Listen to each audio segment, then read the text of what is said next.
Fala pessoal, tudo bem?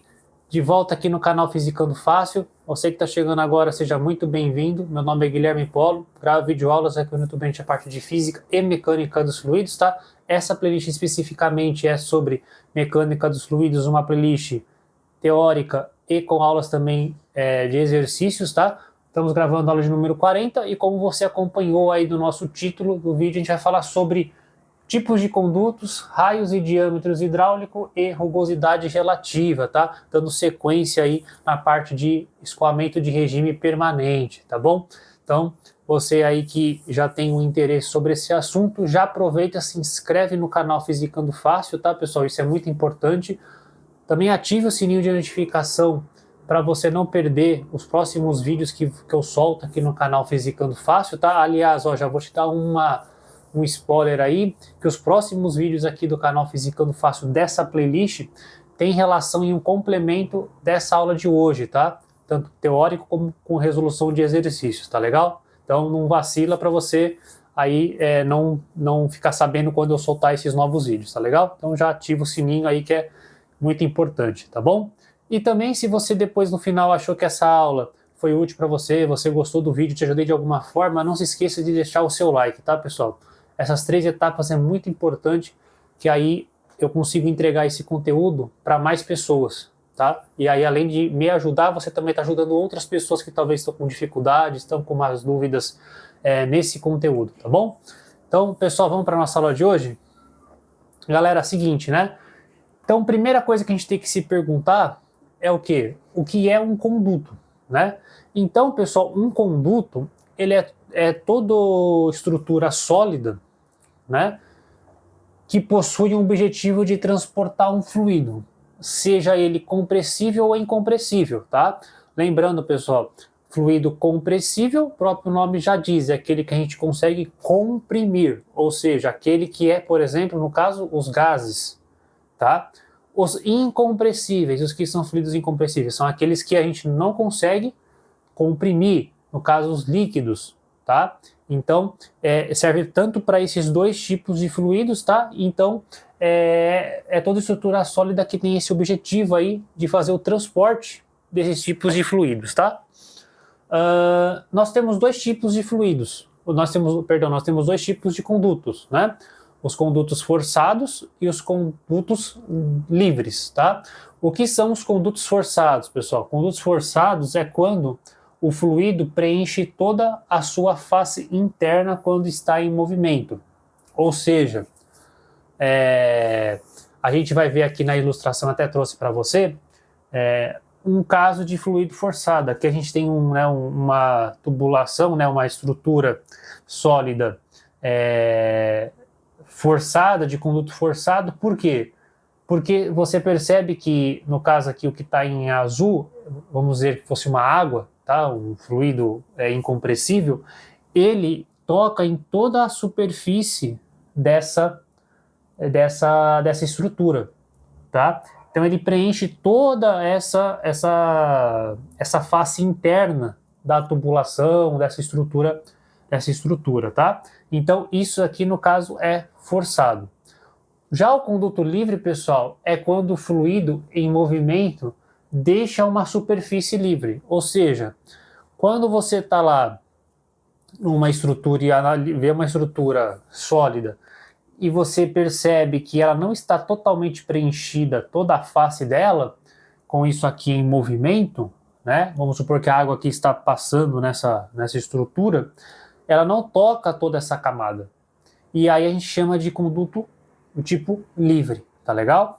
Lembrando, pessoal, que a gente não tem somente um tipo de estrutura, de formato, vamos dizer assim, né? Tudo que é circular, né?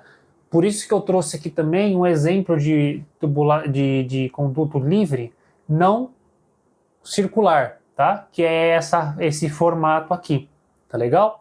E aí, pessoal, como você pode ver aqui também, há uma face, né? Essa parte aqui toda, né? Vamos supor que tudo isso aqui está com água, né? Tem essa parte aqui que não está tocando nessa face interna o fluido, então por isso que é o conduto livre. Mas com relação ao formato, tá? Não fique só restrito, pessoal, ao que eu trouxe aqui, tá? Existem outros tipos de formatos, tá? De estruturas. Em livros, né, se você aí for pesquisar, você pode encontrar vários tipos de formatos, né? Bom, pessoal, volta aqui para a lousa para a gente dar sequência à nossa aula, ó, sobre raio e diâmetro hidráulico. Bom, pessoal, nós temos duas fórmulas, tá? Onde o raio hidráulico é a área dividido pela letra grega, por essa letra aqui, por esse símbolo, tá? Aonde o A é a área transversal do escoamento e essa letra grega, né, a gente chama como perímetro molhado, tá? No caso, pessoal, o perímetro molhado, por isso eu até coloquei aqui entre aspas, por quê? Porque, na verdade, o que acontece, como é um fluido compressível ou incompressível, então não necessariamente lá pode ter, por exemplo, um gás, né? E aí não seria molhado, tá? Então, se entende, tá, que seria o perímetro aonde toca aquela parte que toca a face interna da estrutura sólida, tá? Então, às vezes, se ela for não for do conduto forçado, no caso for conduto livre, é o perímetro só dessa parte aonde que há um contato do fluido com a face da estrutura sólida, tá? Duas observações, além disso, a outra fórmula relacionada ao diâmetro hidráulico é 4 vezes o raio hidráulico, tá? Se a gente quisesse fazer uma relação entre o diâmetro hidráulico e o raio hidráulico, a gente poderia simplesmente pegar o raio hidráulico, o A dividido por essa letra grega, e substituir aqui, tá? Ficaria 4 vezes a área dividido pelo sigma, que é essa letra, tá? Bom, pessoal, duas observações que eu preciso passar para vocês, né? A primeira delas, né, é que no caso, para o número de Reynolds, né, que aliás, pessoal, eu tenho aqui, tá nessa própria playlist, né, aulas anteriores aí, eu tenho aula sobre o número de Reynolds, tá? Tanto a aula teórica como a aula de resolução de exercício, tá? Eu vou deixar aí para você o card, aqui só você clicar, e também na descrição desse vídeo também vai estar lá o link dessas aulas aí, caso você tenha alguma dúvida aí sobre o número de Reynolds, tá bom?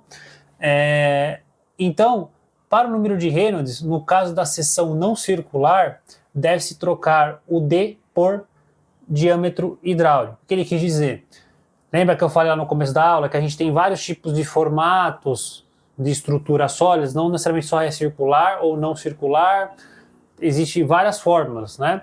Então, quando ela não for circular, a gente tem que trocar o diâmetro, que é pela letra D, né, na mecânica dos fluidos, por diâmetro hidráulico, tá? Então, ou seja, a gente tem que usar, no caso, essa formulinha aqui, quando ela não for circular, tá? Fechou? Outra questão, outra observação. Para condutos forçados circular, aí já é somente para o circular, né? E condutos forçados não serve para conduto livre. A velocidade máxima é a velocidade no eixo do conduto. Ou seja, se você for olhar ali, pessoal, o conduto forçado, ele tá preenchendo toda a estrutura sólida, certo? Lá no eixo dele vai ser a velocidade máxima. E quanto mais próximo da superfície, essa velocidade tende a zero, tá? E quanto mais próximo do eixo é a velocidade máxima, tá? Isso a gente chama pelo diagrama de velocidades, tá? Que é um tema da mecânica dos fluidos aí que está relacionado. Aí a gente tem, no caso, essa velocidade máxima e velocidade média, tanto no regime, voltando para o número de Reynolds, laminar e turbulento, tá? Lembrando que o laminar, como a gente viu lá naquela aula, é quando o Reynolds é abaixo de 2000 ou igual. Então, nesse caso, a gente usa a velocidade média é igual à velocidade máxima dividido por 2, tá? Ou a velocidade média é igual à velocidade máxima vezes 1 menos o raio, o errinho, dividido pelo errão, elevado ao quadrado, tá? Aí, dependendo do exercício, né, se ele te passar esses valores, aí você tem que analisar qual fórmula aí que você tem que usar. E o turbulento, né, pessoal, que quando o Reynolds é acima de 2.400, a velocidade média a gente pode calcular como 49 dividido por 60 vezes a velocidade máxima, tá legal? Ou a velocidade média é igual à velocidade máxima vezes 1 menos o R dividido pelo Rão. Tudo isso aqui está elevado a 1 sobre 7, tá bom? Basicamente, a gente tem então aí duas fórmulas, né, para cada tipo de regime, tá bom? Então isso é importante aí para você saber aí nos seus estudos, tá?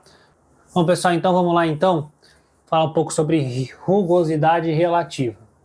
Bom, galera, é o seguinte, antes de a gente entrar realmente teoricamente sobre esse tema, é uma coisa importante aqui que eu preciso orientar vocês, né, e passar para vocês é o seguinte: esse conteúdo aqui também, de tudo que eu falei hoje nesse vídeo e esse que eu vou falar agora, ele é importante porque ele está dentro das instalações hidráulicas, tá, pessoal? Dentro de um regime escoamento, de um regime dentro de um escoamento de regime permanente, instalações hidráulicas, tá? Então isso aqui é importante porque nós vamos fazer uma aplicação teórica sobre isso, há conteúdo sobre isso, tá? Como instalações de recalque, que é a parte de instalações hidráulicas, tá? Então isso aqui é importante você saber para que você depois, quando for fazer exercícios relacionados a isso, você tem que saber esse conteúdo para você calcular outras coisas que estão envolvidas nesse tema, tá? Então, pessoal, o que é a rugosidade relativa? Dentro dessa estrutura sólida, né, pessoal, que a gente tem lá dentro dos condutos, seja forçado ou seja ele livre, a superfície da face interna dessa estrutura, ela apresenta uma rugosidade. Ou seja, é uma deformações, né, não é totalmente lisa, vamos dizer assim, tá? Só em alguns tipos de materiais que ela pode ser considerada lisa, mas é uma espécie de rugosidade que tem na parede interna. E isso, pessoal, ela gera um atrito, né? E isso, ocasionalmente, gera uma perda de carga, tá? Que é o que eu grifei aqui, que é o mais importante. Porque como a gente também viu sobre perda de carga aqui no canal Fisicando Fácil, e tem na mecânica dos fluidos, por isso que a rugosidade relativa entra nas instalações hidráulicas, nas instalações de recalque, porque a gente tem que levar em consideração, porque gera uma perda de carga, tá? Então, é importante você ter esse conceito relacionado a isso. É igual como se fosse lá na física, sabe quando você faz um exercício na parte lá de lei de Newton, sobre plano inclinado, né, as leis de Newton, aí ele coloca lá um bloco que está descendo ou está numa superfície que considere o atrito, né? Por quê? Porque ali há uma rugosidade, entendeu? Então há um fator de atrito. A mesma coisa aplicado nessa parte aqui de rugosidade relativa, né? Então tem uma rugosidade, toda superfície tem uma rugosidade, e isso gera um atrito. Gerando um atrito, gera uma perda de carga que influencia no escoamento aí desse tipo de fluido, tá? Adota-se que ela é uniforme tanto na altura e na distribuição, né, pessoal? Então, se a gente for olhar dentro de um conduto, né? Então, por exemplo, eu tenho aqui um conduto, né? Ó. Se a gente for olhar aqui esse conduto, né? Tanto na altura aqui que vai ter uma rugosidade, então tanto nessa altura aqui, como também em toda a sua distribuição, que no caso a distribuição que ou seja, ao todo do longo do conduto, a gente considera isso como uniforme, tá? Porque a gente não pode considerar cada pedacinho, aqui é uma rugosidade, aqui é outra, aqui é outra, aqui é outra, tá? Então a gente adota isso tanto na sua altura como na distribuição uniforme. E a gente sempre pega por essa fórmula, diâmetro hidráulico dividido pelo K, tá? Ah, Guilherme, mas o que é esse K? Então o K é uma observação que eu tenho que falar para você. Pessoal, o valor de K, não se preocupe com isso, tá? Não precisa calcular, é uma coisa tabelada, tá, pessoal? Ela é dado ou encontra-se no diagrama de Moody-House, tá? Que a gente também vai ver aqui no canal Fisicando Fácil sobre esse tema. Então, dentro desse diagrama você encontra, tá? E o K nada mais é, pessoal, do que o material do conduto. Então, nós temos aí no mercado diversos tipos de condutos, né? De tipos de materiais de conduto. Eu passei aqui ao que está lá no diagrama de Moody-House, nos livros, se você for ver, né? Eu coloquei aqui, caso se você quiser anotar aí no seu caderno, aí nas suas anotações, né? Para não ir lá no diagrama de Moody-House e ver e tal, e depois pesquisar. Se você já quiser fazer um copia aqui, copiar essa parte, é interessante também. Então a gente tem aqui alguns tipos, né? Ó, vidro, latão, chumbo, PVC e cobre. A gente considera como liso, né? Ou seja, não há um atrito, a gente considera isso, não há rugosidade, né? Ferro forçado e aço é 4,6 vezes 10 a menos 5 metros, tá, pessoal? Lembrando que a unidade de medida relacionado à rugosidade, que é o nosso K, é dado em metros, tá? O ferro fundido é 1,2 vezes 10 a menos 4 metros. O ferro galvanizado é 1,52 vezes 10 a menos 4 metros, tá? Eu marquei aqui uns principais, tá? Mas existem outros tipos de materiais, né, de condutos, mas aí isso é tabelado em diagramas, em livros, tal, isso você consegue ter.